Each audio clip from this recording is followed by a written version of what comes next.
আছে, কোনো পার্ক হতে পারে, আপনার বাড়ির ছাদ হতে পারে, যেখানে আলো বাতাস চলাফেরা করে সেই রকম একটা জায়গা বেছে নিন বন্ধুরা। নিয়ে আরাম করে বসে যান। আর কপালভাতি প্রাণায়ামটা কখন করবেন? সকালবেলা সূর্য ওঠার পরে, অর্থাৎ মোটামুটি দিনের আলো ফুটে গিয়েছে তখন করবেন, আর সূর্য ডোবার আগে, অর্থাৎ যতক্ষণ আপনার দিনের আলো আছে ততক্ষণের মধ্যে আপনি যে কোনো টাইমে করতে পারেন। বেশ সময় হলো সকালবেলা সূর্য ওঠার আগে এবং সূর্য অস্ত যাওয়ার আগে। তো বন্ধুরা, একটা শান্ত জায়গা বেছে নিন, উপযুক্ত অক্সিজেনযুক্ত জায়গা বেছে নিন। নিয়ে যারা বয়স্ক মানুষ আছেন, যাদের বিভিন্ন প্রবলেম আছে বন্ধুরা, যাদের বিভিন্ন ধরনের প্রবলেম আছে, তাদের আমি বলবো প্রাণায়ামটাকে খুব সাবধানতার সাথে করবেন। তাছাড়াও এই বিষয়ে আপনি একবার হলেও ডাক্তারের সাথে পরামর্শ করে নেবেন। তো যাদের মোটামুটি কিছু কিছু প্রবলেম আছে তারা একটি শান্ত জায়গায় বসবেন, বা যারা একটু বয়স্ক মানুষ তারা এইভাবে কপালভাতি প্রাণায়ামটাকে করবেন। কপালভাতি প্রাণায়াম করার নিয়ম কি আমি বলে দিই।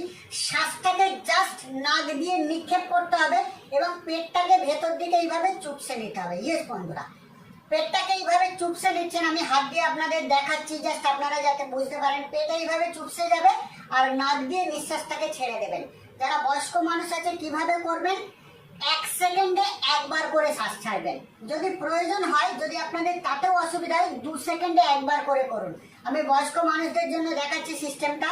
প্রথমে জ্ঞান মুদ্রা করে নিন, নেওয়ার পরে কোলের উপরে এইভাবে হাতটা রাখুন এবং আপনি শ্বাসটাকে এইভাবে ছাড়ুন, সেকেন্ডে একবার করে। বুঝতে পারছেন?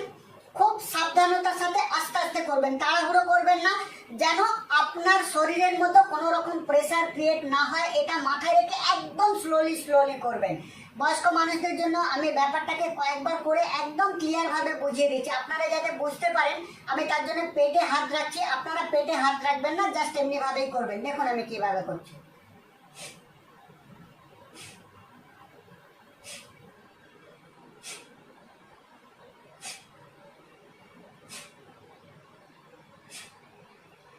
এইভাবে খুব আস্তে আস্তে প্রথমে 5 বার করবেন। ইয়েস বন্ধুরা, যারা বিভিন্ন অসুস্থ আছেন বা বিভিন্ন প্রবলেমে ভুগছেন, প্রথমে 5 বার করবেন। করে দেখুন শারীরিক কোনো প্রবলেম আসছে কি। যদি কোনো প্রবলেম বা কোনো কিছু অসুবিধা হয়, সঙ্গে সঙ্গে প্রক্রিয়াটাকে বন্ধ করে দিন। এইভাবে 5 বার 10 বার এইভাবে দিন দিন অভ্যেসটাকে বাড়াতে আপনি 100 বার বা 200 বার পর্যন্ত করতে পারেন। তো যারা বয়স্ক আছেন তাদের জন্য আমি প্রক্রিয়াটাকে পুরো দেখিয়ে দিচ্ছি। এইভাবে সেকেন্ডে একবার করে নিঃশ্বাস ছাড়ুন এবং পেটটাকে ভেতর দিকে চুপসে নিন, ঠিক এইভাবে।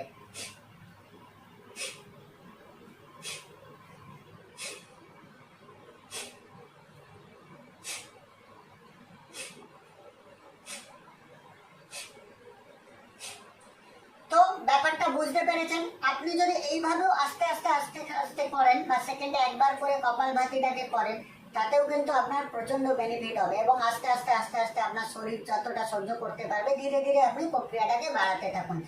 তো বন্ধুরা, যাদের হাঁটুতে ব্যথা আছে তারা চেয়ারে বসেও ব্যাপারটাকে করতে পারেন, বেনিফিট একই, কিন্তু যখন করবেন মেরুদণ্ড সোজা করে বসে করবেন, এটা মাথায় রাখবেন। এবার আসি যারা একটু ইয়াং, যাদের মোটামুটি শরীর স্ট্রং আছে, তারা কিভাবে কপালভাতি প্রাণায়ামটাকে করবেন। একইভাবে শান্ত জায়গায় বসে গিয়ে তারা এই প্রক্রিয়াটাকে একটু দ্রুত গতিতে করবেন, একটু দ্রুত গতিতে। যেমন বয়স্ক মানুষদের ক্ষেত্রে দেখিয়েছি কি খুব সাবধানতার সাথে এটা আস্তে আস্তে করছে। তো যারা ইয়ং আছেন তারা এইভাবে করতে পারেন, একটু স্পিডে।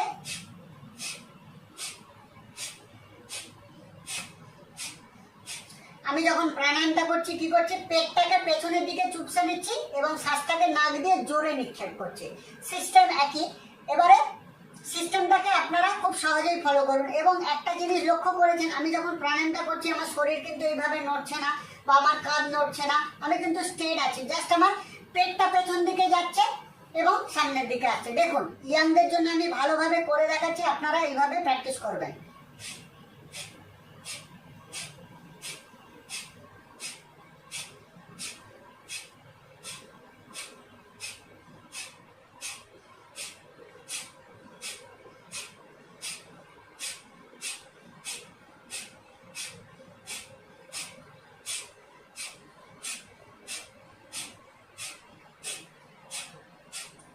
তো বন্ধুরা, যারা ইয়াং আছেন তারা এইভাবে ব্যাপারটাকে 1 মিনিট থেকে শুরু করে 2 মিনিট 5 মিনিট পর্যন্ত করতে পারেন। ইয়েস বন্ধুরা, প্রথমে 1 মিনিট করবেন, 1 মিনিট যদি করতে অসুবিধা হয় আধা মিনিট করুন, বা 5টা স্টেপ বা 10টা স্টেপ করুন, ধীরে ধীরে ধীরে ধীরে প্র্যাকটিসটাকে বাড়ান। এমনভাবে প্র্যাকটিস করবেন যাতে করে আপনার শরীরে কোনো রকম অসুবিধা না হয় বা শরীরের ওপরে বিশেষ কোনো প্রেসার না ক্রিয়েট হয়, সেটা মাথায় রাখবেন। এবার আসি একদম যারা ইয়াং জেনারেশন আছেন, যাদের ব্লাড গরম বা যারা শিশু আছে, যারা মনে করছেন যে স্পিডে কোনো কিছু করব বা স্পিডে করে বেনিফিট নেব, তো তারা কিভাবে করবেন? তারা একইভাবে জ্ঞান মুদ্রাটাকে করে নেবেন, নেওয়ার পরে শান্ত জায়গায় বসবেন, বসার পরে এই প্রক্রিয়াটাকে আরো স্পিডে করতে পারেন। ঠিক এইভাবে দেখুন আমি করছি, আমার সাথে আপনি করে ট্রায়াল দিয়ে নিতে পারেন বা পরবর্তীকালে ভিডিওটা দেখে আপনিও এইভাবে করতে পারেন।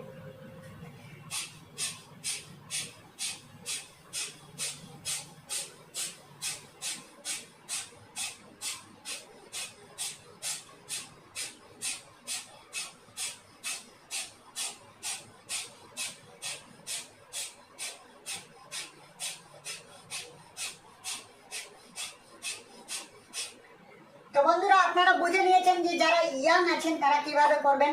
তো বারবার আমি বলছি, যখন কপালভাতি প্রাণায়াম করবেন লক্ষ্য রাখবেন যেন এরকম না হয়, এইভাবে শরীর যেন না কাঁপে বা মাথা যেন এরকম না হয়। স্ট্রেট বসবেন, জাস্ট পেটটা আপনার পেছন দিকে যাবে এবং শ্বাসটা নিক্ষেপ করবেন। শ্বাস নেওয়ার দিকে লক্ষ্য রাখতে হবে না, শ্বাস অটোমেটিক আপনার ভেতরে যাবে, কিন্তু শ্বাসটা আপনাকে জোরে নিক্ষেপ করতে হবে। তো আশা করি কপালভাতি প্রাণায়ামটাকে আপনারা ডিটেলসে বুঝতে পেরেছেন।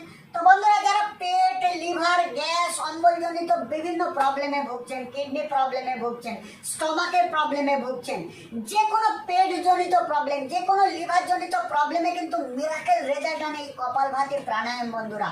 আর অবশ্যই আপনারা এই কপালভাতি প্রাণায়ামটাকে করুন এবং সাবধানতার সাথে করুন। সাবধানতার সাথে কিভাবে করবেন আমি যেইভাবে বলে দিয়েছি, যে বয়স্ক মানুষরা কিভাবে করবেন, ইয়াং মানুষরা কিভাবে করবেন এবং যারা একদম ছোট আছে তারা কিভাবে করবেন।